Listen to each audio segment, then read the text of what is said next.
We could be getting a rewrite of the president's executive order as soon as this morning. That's the executive order on a temporary travel ban. In the meantime, I want to play for you what Judge James Robards said when he halted the president's initial order. Roll that tape. How many arrests have there been of foreign nationals for those 7 countries since 9/11? Your Honor, I don't have that information. Let me tell you, the answer to that is none, as best I can tell. So, I mean, you know, you're here arguing on behalf of someone that says we have to protect the United States from these individuals coming from these countries, and there's no support for that. Now, that was Judge Robard rejecting President Trump's initial temporary travel restriction. But we've got a new report. It says dozens of people from the 7 countries have indeed been convicted of terrorism since 9/11. Yeah, I wish the attorney had this at her fingertips so she could have replied straight away, because according to the Center for Immigration Studies, since 9/11, 72 individuals from the 7 countries that are being highlighted have been arrested and convicted of terrorism. 20 from Somalia, 19 from Yemen, 19 from Iraq. At least 17 of those came in as refugees. 3, Stuart, came in as students. So 72 convictions for terrorism since 9/11. OK, that was a contradiction of what the judge said in the initial rejection of Mr. Trump's order. Now this, we've also got new figures of the number of refugees let into this country since the legal fight over the president's executive order.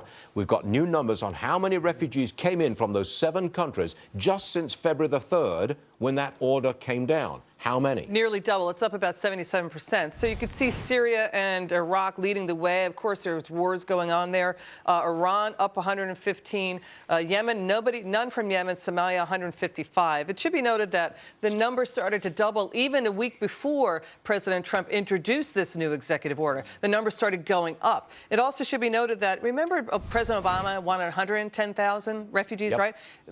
President Trump is saying cut that in half. So we're already at 34,000 for the fiscal year, so that could be capped out, right? But in 10 days, hundreds of people have flooded in from those 7 countries in 10 days. The weekly average is about 100 weekly overall. OK. Yeah. All right. David Webb is with us, Sirius XM Patriot Radio.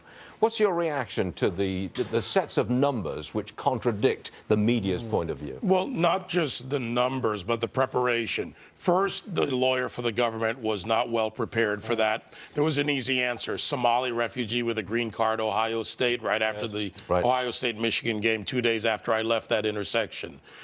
Second, to Emac's point, oh, by the way, and the judge should not be making that kind of statement from the bench. That's inappropriate. No. To Emac's point about the people coming in, it started before Trump. The fact is it takes time to file the paperwork, get a visa. They were already planning this.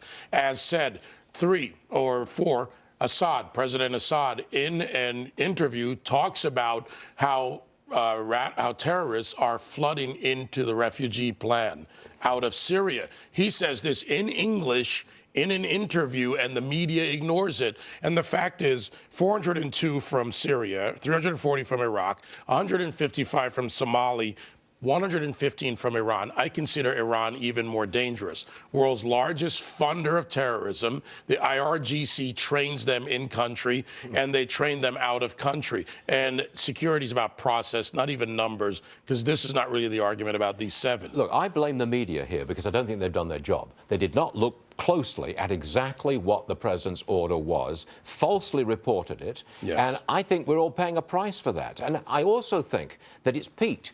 The media's hysterical reaction to all things Trump, I think it's peaking because there's a backlash against it.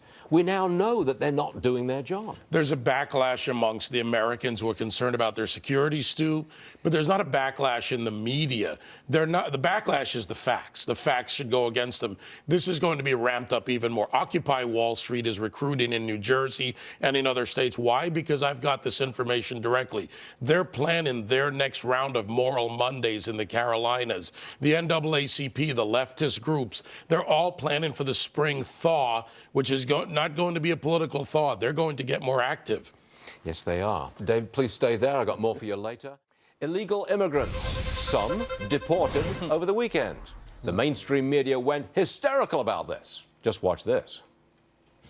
Immigration raids, some communities on edge after a string of deportation raids in at least 6 states. More than 16 million people in this country live in a household with at least one undocumented immigrant.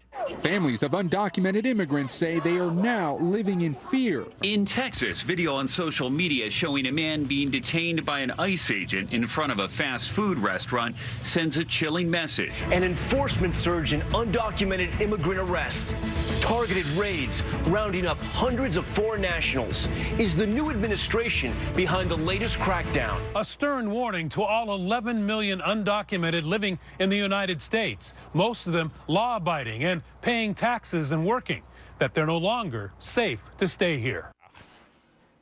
Has the media no objection to the deportation of illegally here criminals? I mean, what's going on here? And the number under President Obama. The venom that they came out with. And you're right.